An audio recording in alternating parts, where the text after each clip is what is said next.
You've all put a lot of hard work into creating your haiku classes this semester. So I want to show you how you can save your current class to use again next semester with a new roster of students. So right now I'm in my portal, and to do this I'm going to go into my classes first. Once I'm here, I'll find the class that I want to save. So for today I'm going to use Sample Elementary Lessons 2015. I'll go over to Manage Class, and my very first step is to make this class inactive. And when I do that, it's letting me know that the students will no longer be able to see it, the students in the roster, and that's okay. So make sure you're doing this after your course is finished. And now it has moved over into my inactive classes, so I have to switch over there.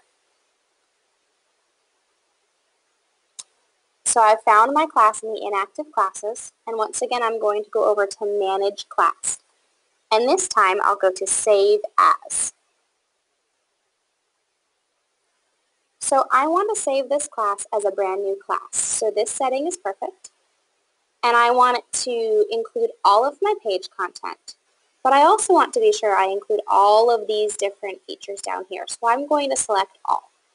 If you're wondering what this means, there's a couple of choices here that have a little question mark next to it. You can click on those to read more about it, but chances are you're going to want to make sure it copies over all of your assignments, all of your discussion boards, all of the polls that you've already put into your classes.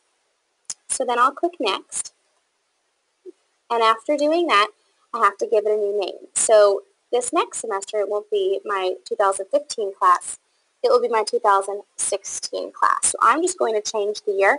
If the class you built for the fall semester didn't have a date, I might recommend putting in a date so you can keep track of these classes in your inactive classes lists. But after I change that date, I don't need to change any other settings. I can click Finish.